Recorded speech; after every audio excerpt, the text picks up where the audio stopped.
I'm going to do a little bit of a show and tell and challenge you.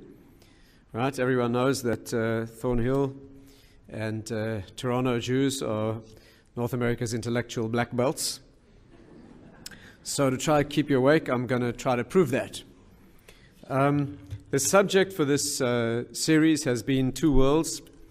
And so let's take a look at how we look at a subject which is fundamental to being human, certainly to being Jewish, and how the non-Jewish or the secular, the outside world looks at that. And for that reason, I'm going to quote some sources that are not from our world. I mean, we don't usually do that. We don't need to do that. We have whatever we need in Torah, more or less, as you'll hear from our Bradowitz. But I'd like to begin by looking at something from the non-Jewish world and seeing how we approach the same issue. And the underlying question here, the underlying subject, is really the subject of our moral knowledge. How do we know what's right and wrong? And I'd like to try to show you that there's some surprising elements here. But for this, you're going to have to sit on the edge of your seat and think with me. Yeah, I've seen more enthusiastic expressions than that. All right. But let's try to do this together. So the subject is how we know what's right and wrong, and how we ought to relate to that and develop it and use it in education of ourselves, our children, our students. So here's I think, a scenario that will illustrate this point very well. In 1967, a very interesting British philosopher by the name of Philippa Foot wrote an article about abortion. Philippa Foot was an interesting lady. She was the granddaughter of an American president. Her mother, Sarah, was born in the White House in 1896. Who was the American president in 1896? Do Canadians know American history? They avoid it. Well, in 1896, Grover Cleveland was the American president. And Sarah, his daughter, was born in the White House. She later ended up marrying a very famous British First World War aristocrat. And their daughter, Philippa, grew up in Britain. She grew up at a time when girls were not supposed to be educated. She never went to school, in fact. She was taught at home. Girls were supposed to look good and not think. Well, that's how it was back then. She made it to Oxford, despite that, and she became a well-known moral philosopher. She was really atheistic. Her friend Elizabeth Anscombe was a well-known Roman Catholic philosopher. Their friend Iris Murdoch was part of the group. Interesting times, interesting personalities. But she became a leading thinker in the subject of ethics and morality. And you probably remember... Thanks. Can you do with that as well? Thanks. If you can make that higher, that would be good. But if you can't, don't worry. 67, you probably remember, was part of the time during which abortion was being very heatedly debated. And she wrote an article about the ethics of abortion. And in the course of that article, she posed an analogy, if you like, or an ethical dilemma that has subsequently become quite famous. And to show you what it is, I'm going to draw you a picture. I don't know if you know that one of my many accomplishments is postmodern art. As you'll soon see.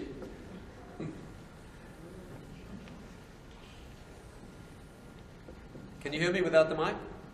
Okay, this is a trolley line. And coming down the line, you have a trolley.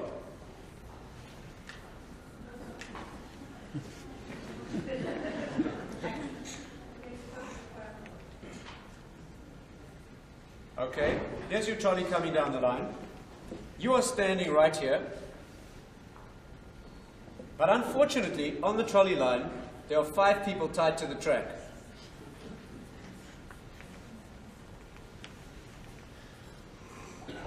How's that? Not bad? Okay. In a few seconds, 5 people will be killed. However, right here is a sidetrack. If you're interested in railroads, this is called a spur. You can pull this lever, which will deflect the train onto the sidetrack, away from the 5 people. Unfortunately, on the sidetrack is 1 person. Do we get the problem? Any questions about the question? Okay. So your problem is, you are standing as an innocent bystander. Actually, in Philippa Foot's original piece, she had you as the driver of the trolley. But that's complicated. That complicates things, as I think you'll probably see. And so other thinkers, particularly a lady called Judith Jarvis Thompson, who's a professor at MIT, I think she's Jewish if I'm not mistaken, she's modified the scenario so that you are standing at the side of the track, you're not driving the train, and your dilemma is, do you do nothing and watch 5 people die? Or do you rapidly pull the lever, change the points, direct the train onto the side track, where 1 person will die and 5 will be saved? If you would deflect the train, raise your hand.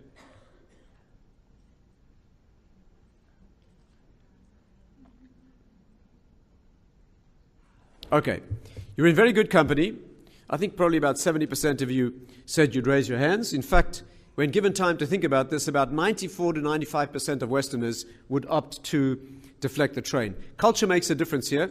Asian people tend to value community over individual more than Americans, who tend to view individual over community. There are cultural differences here.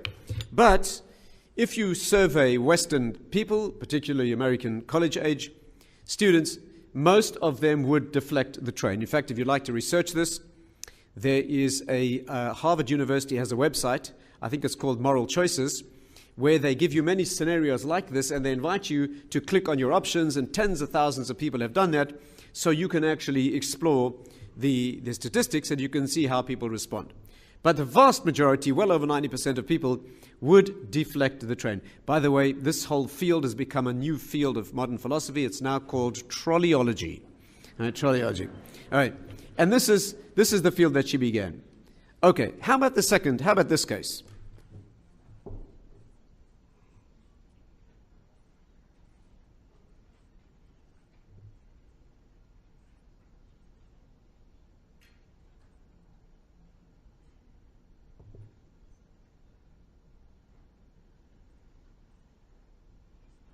Okay, trolley line going under a bridge. Here's your trolley. Coming down the line. 5 people on the track.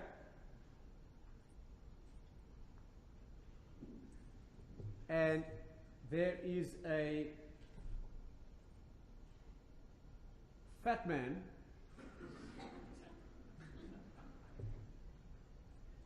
standing on the bridge. You're a scrawny, emaciated, skinny individual. Jumping onto the track won't do any good. But if you just push him off the bridge onto the track in the path of the trolley, you will stop the trolley. He'll be killed, but he'll stop the train and 5 people will be saved. If you'd push him off the bridge, raise your hand.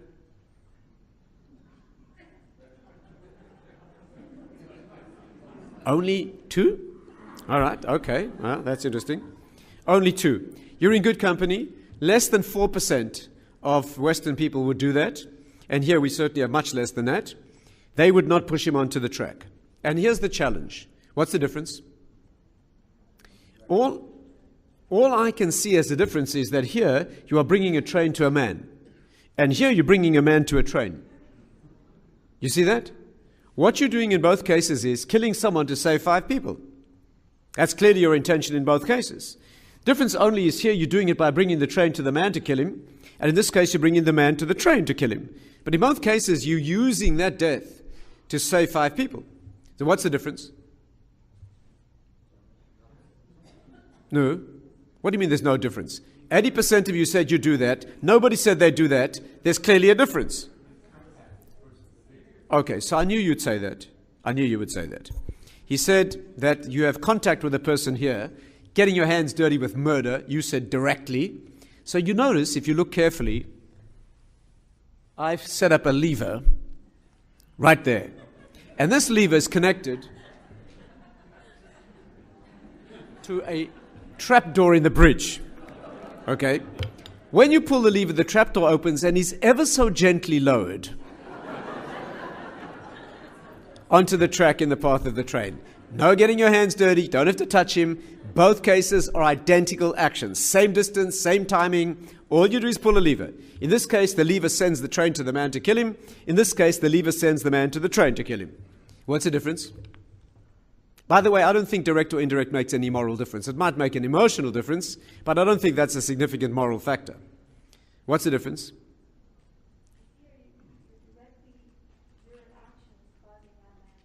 Your action is causing this man to die. You have control equally in both cases. Let's not get confused. In both cases, you can do nothing and watch 5 people die or cause one person to die.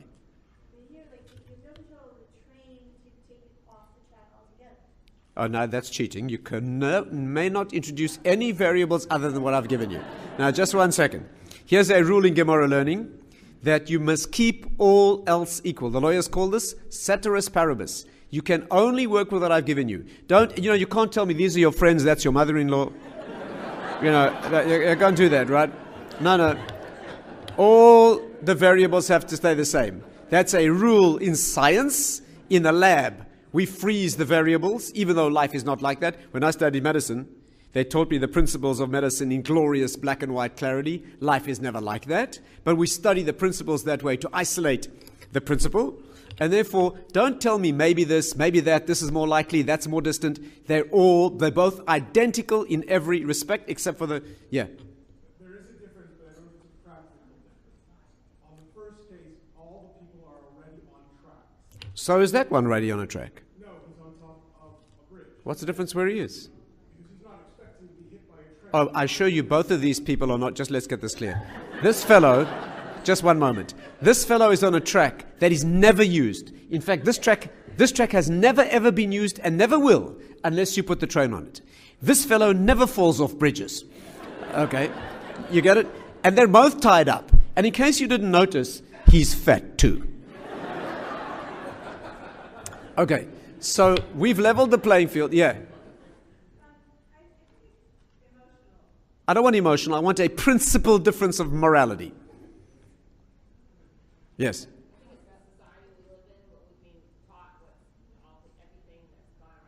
That's interesting. Your claim is that we respond this way because we've been taught by society to relate to these differently. First of all, where does society teach us these two things are different? Killing someone to save 5? Which societal element makes this different for us? The hero. You're a hero in both cases here. You're saving your hero or a villain in both cases. Where's the fireman jumping in to save you? You're not in danger. You're totally out of the situation in both cases. You're not going to get hurt. No, I'm afraid you're not doing too well. Yeah. So in the first case scenario, the man's death is not for sure, but could be potential. You're cheating. It's guaranteed. 1 second. I'm guaranteeing his death. I told you. Both cases, variables guaranteed. If he has 100% death possibility, I'm going to give him 100. Don't give me variations in practicality. What's the principal difference? Yeah.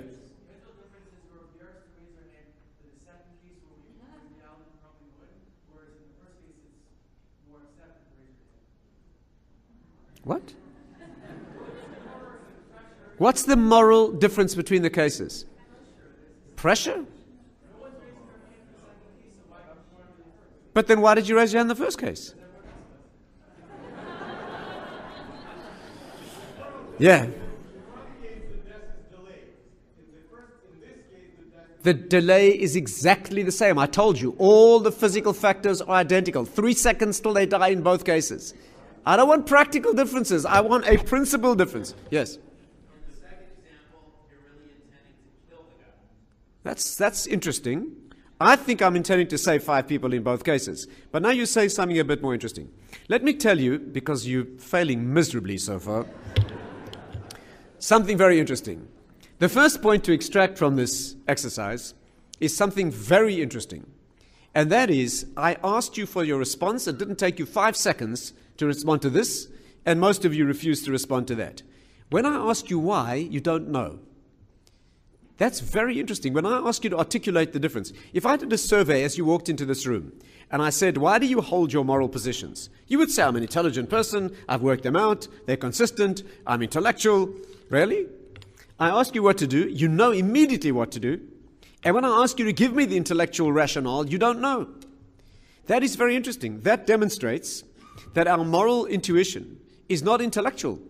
It's not an articulated process. We did not go through what society teaches us to do. None of you even gave me a religious reason. You should have said to me, well, the Torah says this and that, or there's a principle. You didn't do that.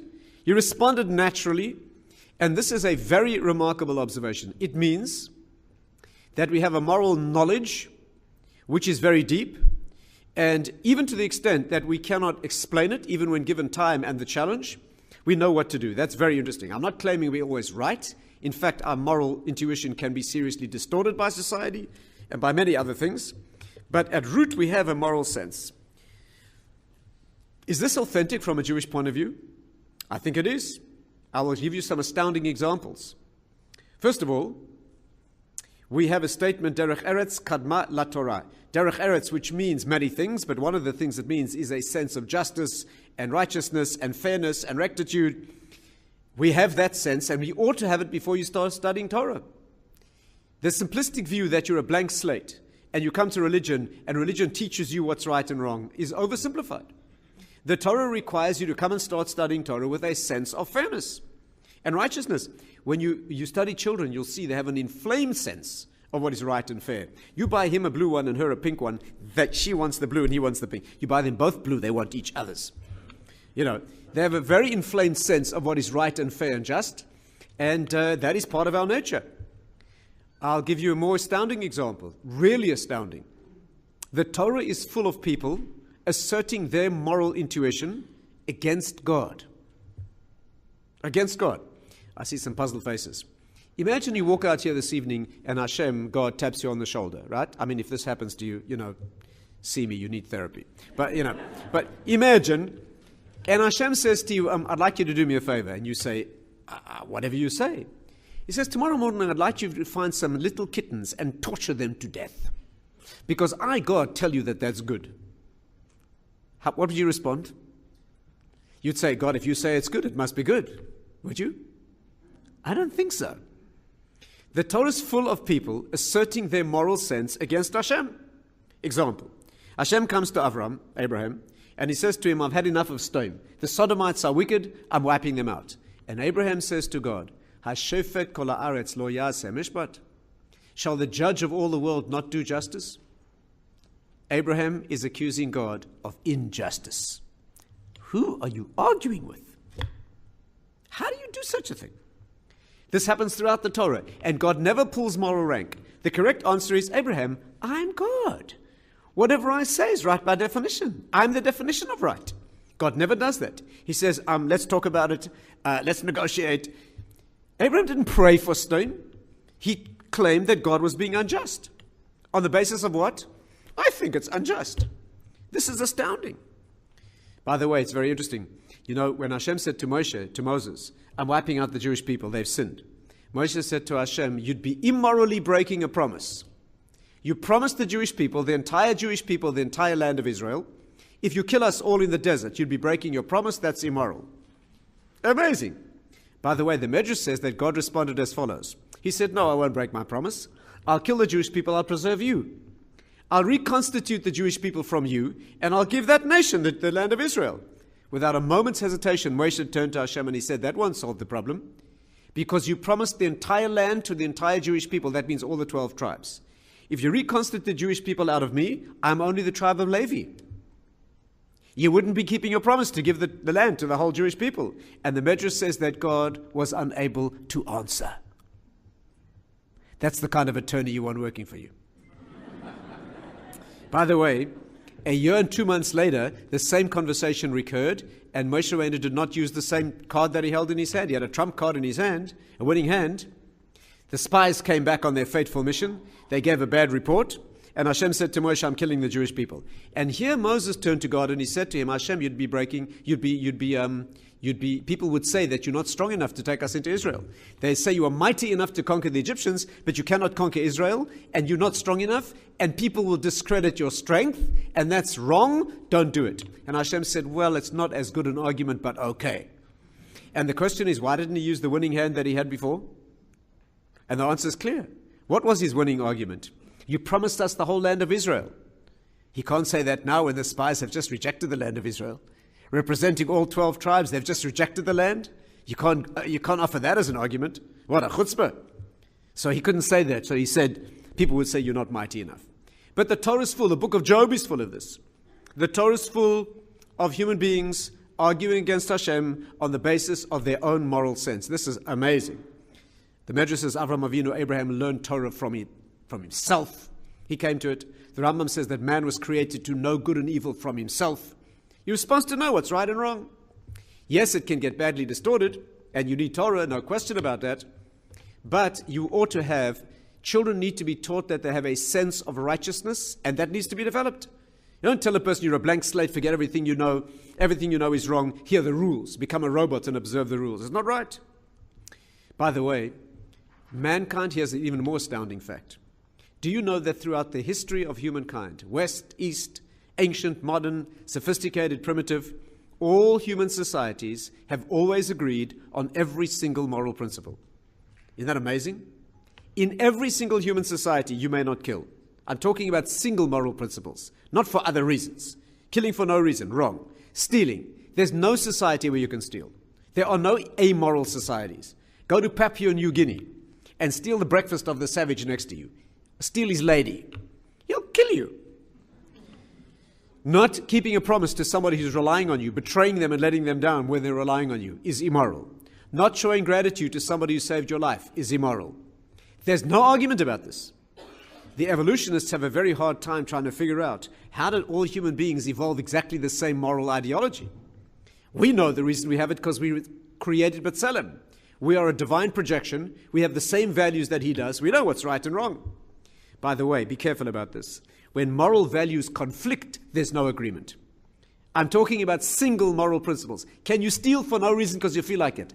Nobody says you can.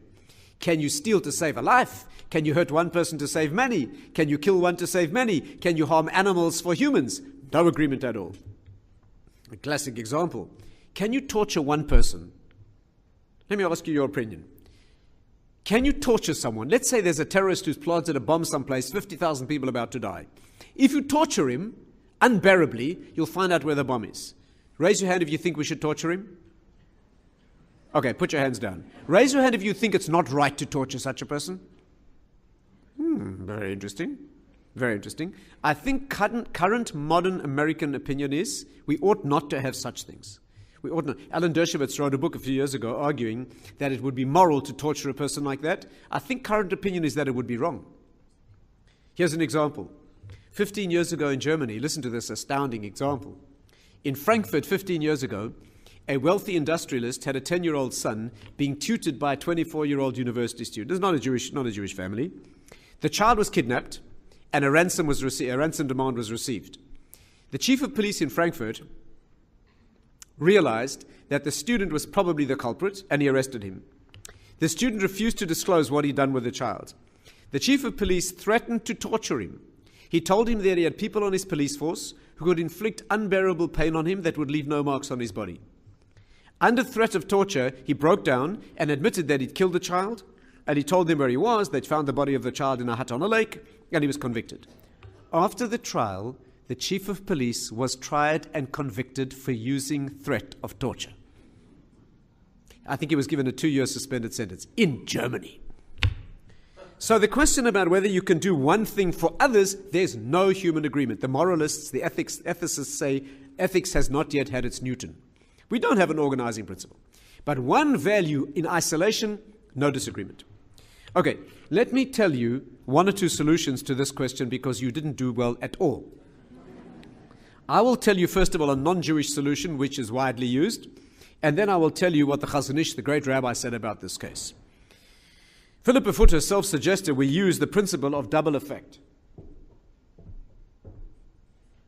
The doctrine of double effect. This principle says, and this is widely used in medicine, I see doctors here tonight. In modern medical ethics, we use this principle. The principle roughly says if you have one action that has two effects, for example, I have a desperately ill patient who is suffering terribly. I wish to give him a medication that will relieve his pain, but it might stop him breathing. And we got a double effect. The same medicine, by the way, all medicines have two effects. The Ramban says, who is a doctor himself, he says, what heals some kills others. And every doctor knows that even the simplest intervention can have disastrous side effects. But we say it's moral, because you are looking for the first effect, the pain relief, not the second effect, which is the death. You hear this? So two effects under certain very tightly controlled conditions, you can do something that has a double effect. But to do something with double effect, you need the following conditions. Listen well. To do something like kill someone under the title of dodal effect, you need 4 criteria. 1, the act you are doing must not be evil. The act you are doing, the immediate act, must be neutral or good. 2, the death that will occur, the disastrous effect that will occur, must be something that you do not want. It's just an unfortunately foreseen effect, but you don't want it, not as a means nor as an end. 3, there must be no other way out of this dilemma. And 4, the calculation must be worthwhile. 5 against 1. Nobody would do this for 5 against 5. Let's apply the principle. You deflect a train from one track to another. Is that a bad act or a neutral act? Neutral. Anybody tell me that it's a negative act, a bad act? Any offers? Negative. Why? Because there's a man on the track. Okay, I would concede that point. I think this point is arguable. I'm glad that you all responded, most of you, that it's a neutral act. Most philosophers who deal with this say that the aversion of the train is not evil. But I think you could argue that point. But let's go to the second point. The death of the man on the side track. The train hitting this man and killing him. Is it something you want? Not at all. You do not want it as a means or an end. Let's look at this case. Is pushing a man off a bridge onto a track in front of a train neutral or evil? Bad act. Secondly, do you want the train to hit him and kill him? Absolutely, you need it. That's what's going to save the 5 people. Do you see that? In this case, you don't want the train to hit the man. It's just a side effect. In this case, you need the train to hit the man. That's what stops the train. Do you see that? I see some dubious faces. I will prove it to you. I will prove to you that in this case, you do not want the train to hit this man at all. And in this case, you very much want the train to hit the man. Ready? Imagine you deflect the train, but just before it gets to this man, he jumps up and runs away. Would you be happy? You'd be thrilled. In this case, you push him onto the track. Just before the train hits him, he runs away. Would you be happy? You'd be devastated. 5 people going to die. Right? Do you see that point? Okay. So why didn't you say so? So this is a very clear distinction. I don't think this is Jewishly correct, and I'll try to show you. But it is a very cogent intellectual distinction between the cases. Let me tell you what the Chazon Ish said about this case. Chazon Ish, the great rabbi, head of Torah Jewry, died in 1954. He was faced with exactly the same question. What happened was there was a person driving his car down the Carmel mountain in Haifa. Have you been there? Very steep mountain. This was a car, actually I think it was a truck, was coming down the mountain and the brakes failed. Actually this was an Israeli car. The brakes had never been used before. They just used the horn, you know. Anyway, he was coming down the mountain, his brakes failed, and he found himself careening towards a bus stop in which 10 people were standing. Okay? Out of control, not his fault. He checked the car, perfectly responsible, doing everything he ought to, but he had no brakes. He was about to the car was about to run down 10 people. He could turn, but unfortunately only to a place where one person was standing. Very similar to this, except he was the driver. Okay, which is why I told you it gets a little bit more difficult. But that was the scenario. I don't know what the man did, but they asked the Chazon Ish afterwards, Rabbi, what should he have done? And the Chazon Ish said, I think he should have turned and killed the bystander. And if you'd like to look this up, he writes this in his Choshen Mishpat, Sanhedrin Chafhei, as a lengthy analysis, which is remarkable to go through. And he comes to the conclusion that the person, he says, I think, he doesn't come to a firm conclusion, I think he should turn the car and kill the person on the side. People challenged the Chazon Ish. They said, Rabbi, that disagrees with the Rambam. The Rambam says that you may not kill one person to save many. So how come you can kill the bystander to save many? The Rambam writes that, in fact, he brings the Gemara that says that when we are, let's say, surrounded by terrorists, and they say, give us one Jew to kill or we'll kill everyone, or one woman to molest or we'll molest them all, but let's stay with murder. And unfortunately, this has happened many times in Jewish history during the war. This was a constant. Give us one Jew to kill or we'll kill you all. The logic is, of course you should give one. If you don't give one, everybody's going to die, including the one you would have given. The Rambam brings, and there's no argument about this in Jewish law, we cannot kill one person to save many. Many of our commentaries say the reason is because we cannot make the choice. Who are we to say it should be you or you or you? So we say, Hashem, it's your problem. Even if we all die, we may not kill anyone. What's not so clear, of course, is if they name the person they want. We want Finkelmovich. He's our problem. This is different. Why? We're not making the choice. Finkelmovich is a dead man.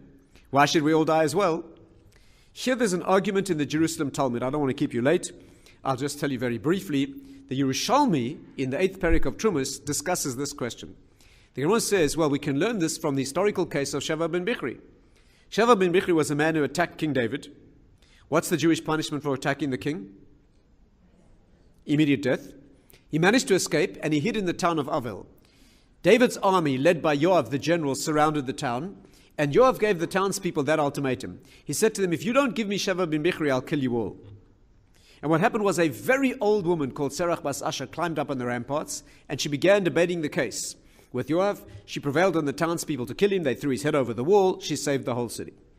The Talmud says you see from this case that you could kill one person to save many. If he's named, that's called Yichduhu.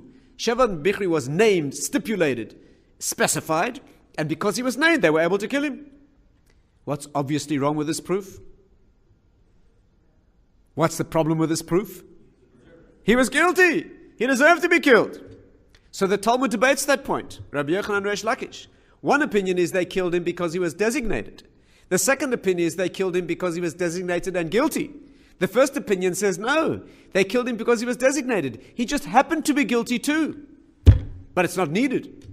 The second opinion says, how can you prove from this case? He was guilty. The answer is because we learnt in the Bavli that the reason you cannot kill someone is because you cannot make the choice. But here the choice has been made. You could kill him. Do you see the debate? We rule like the Rambam, who rules that you may not kill the person unless he's named and guilty. But it's an unresolved issue. But let's take the basic law. The basic law is you cannot kill one person. Can you volunteer? Can you give yourself to be killed to save a community? Yes, you can. The Talmud has an amazing case. When the Romans occupied Israel, a Roman girl was found killed. The Roman governor accused the Jewish community of Lud of having killed her. He said, unless you give me the culprits, I'll kill you all. And two Jewish brothers, innocent brothers called Papas and Lulianus, they went to the Roman and they said, we killed her. And he killed them and they saved the whole city. The Talmud says they're guaranteed a place in the world to come. Some opinions are that the Roman knew they were lying, but he'd made his offer, and so he killed them. Yes, you could give your life to save many. I'm not talking about wartime. Do you remember the young Israeli sergeant who lay down on a hand grenade recently to save his people he was responsible for? That is correct, and wartime also has different rules. But the bottom line is you cannot give a person to save many people. So they said, Rabbi, why do you say that the man should divert his car and kill this bystander to save the people in front of you? The Rambam says you cannot kill one to save many. Do you see the problem? Let me say it very clearly. These are two parallel situations. Number one, my car's heading towards 10 people. If I do nothing, 10 people die. Said the rabbi, turn and kill an innocent person on the side. Number two, 10 people in front of me, terrorists about to kill them. If I do nothing, 10 people die. They give me a gun. Tatz, take this gun. Shoot that innocent bystander on the side. Kill him. We save 10 people. May I do that? No way. What's the difference between a car and a gun? See the problem? One's what? Excuse me. In both cases, they're totally in my control. In both cases, I do nothing, 10 people die, or I murder one on the side. Exactly the same. The car's out of control. I do nothing with the car. Yes. You're doing exactly what I told you you're not allowed to do. Yes. Yes. Yes. Let me rephrase the case for you. Let me rephrase the case. My car's going towards 10 people who are guaranteed to die. That's the case. I turn the car to the side. I'm guaranteed to run down the individual. Hey, I'm making up the cases, not you. That's the case. Terrorists, they're guaranteed to kill. I want the principle here, not the practical difference. Do you get it? Okay. In those circumstances, no variables and maybes. What's the difference in principle? Again, in learning, we're looking for... I'm running him down with my car deliberately. Or I'm shooting him with a gun deliberately. What? They give me a gun. They say, Tatz, shoot that guy in the head. And we save 10 people. Said the Chazon Ish, no. Run him down with your car and kill him. Again, let's be clear. If I do nothing, 10 people die through no action of mine. Either the car kills him or the terrorists kill him. I turn to the side and kill one deliberately with a car or a gun. It's exactly the same. Listen to what the Chazon Ish said, yes. Again, I told you, the variables are guaranteed. You can't cheat like that. The terrorists are guaranteed to kill 10. The car's guaranteed to kill 10. I turn to the side, I'm guaranteed to kill one. I don't want practical differences. I want a principle. But I just told you, I've guaranteed. You are being very difficult. Yeah.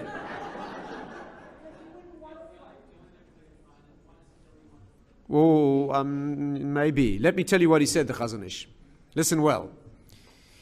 Chazon Ish said, when you turn to the side with a gun and kill somebody, that's an act of murder. Would you agree? The Torah does not allow murder for good reasons. When you turn your car away from people in the street, that's an act of saving people. Let me tell you his language. They give you a gun and say, shoot that individual on the side. He says it's a maaseh achzari shel retzicha, a cruel act of murder. You're driving your car towards 10 people and you turn away. Ze maaseh hatzalah. It's an act of saving.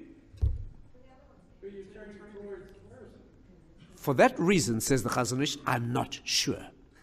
He says this. Listen what he says. When I turn my car away from 10 people in the street, because it's towards one person, which is an act of death, I remain unsure. But it's very different from an act of murder. Let me make you a little bit happy. I'll make it even clearer for you. 10 people in front of me. Even clearer.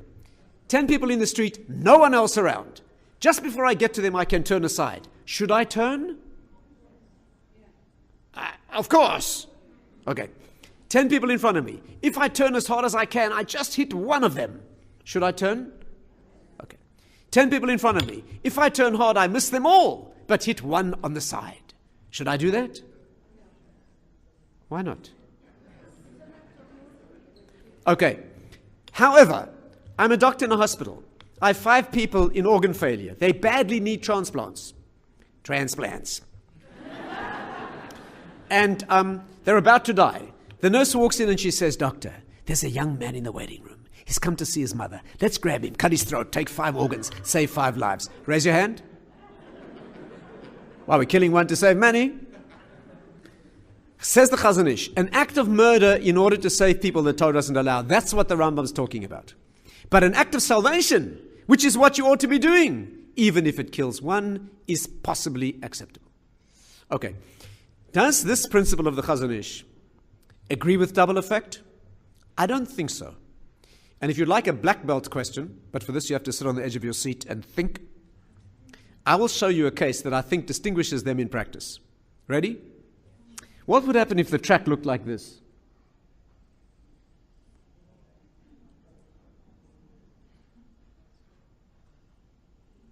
Get it? Can you see down there? Can't you see? The track backs up. Okay, the track, you'll have to move. Come maybe walk back there where you can see. If the track loops back here, let me ask you, according to double effect, could you turn the train? What does double effect say? You don't want the person to be hit at all. Under these circumstances, could you divert the train? Why? You need him to be hit, because this guy's going to stop the train. If he jumps up, the train will back up and kill the 5 people. You see that? If this is the case, I think double effect would clearly say you may not do it. The Chazon Ish, I think, might say you could. Because this, I think, is still an act of diversion from the 5 people. Okay, I wouldn't be stubborn about that. I might be wrong. But I think that might just be a difference between them. Anyway, these are some fascinating scenarios. I've already taken more time than I should. You have a question? What about that? The waiting room. Yes. Yes. Yes. Yes. What do you think? According to which principle? Again, double effect, certainly not, because it's an evil act that you want to death. According to the Chazon Ish, you can't do an act of murder to save people? Definitely. Except, I see. Forcibly take one. That's an interesting question. That is an interesting question. But that attack on a person, okay, that is certainly an evil act. And again, you're attacking his body and injuring him, which is clearly an evil act, and you clearly want that damage. It's not a death. That's true. And you're doing it to save a life. That's true. No thinkers agree that you could do that. Okay? Certainly not the Chazon Ish. And halachically, you certainly cannot do that. It's even debatable about whether you may steal to save a life in Jewish law. Know that? Very interesting. Let me leave you with one thought. One thought. There are other systems that have been used to resolve these issues, and for lack of time, I'll just mention one, and that is known as utilitarianism. This theory says that all this logic, fancy logic, is completely wrong. Just look at the numbers. The principle says the greatest good for the greatest number. 5 against 1, kill him! And according to your question, no doubt about it, grab the person, take his kidneys, because you're saving, especially if you could save 2 people with 1 death. And there are many thinkers, 2 kidneys, kill 1. Utilitarians might even say that you could frame an innocent person and kill him if it will stop more deaths in society as an example, which is heinous, but it's 1 against many. This is serious to be considered. This has never become an acceptable theory. Let me just share with you one insight and I'll finish with this. Sorry? Communist society, I don't think they say you could kill 1 for many. I don't know about that. But anyway, utilitarianism was authored by a couple of famous figures. One of them, by the way, was a man called Jeremy Bentham, who lived more than 100 years ago in England. And if you'd like to visit him, you can visit him. Jeremy Bentham's body is preserved in a glass case at University College London. You know, the English are a little eccentric. And he left instructions in his will before he died that he wants to be preserved in a glass case and wheeled out to every Senate meeting of the university.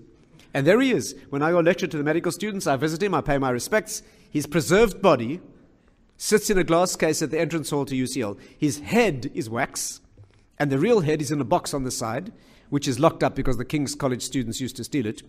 So the head is on the side. They bring the head to every Senate meeting, they put it on the table, and he's registered as present but not voting. But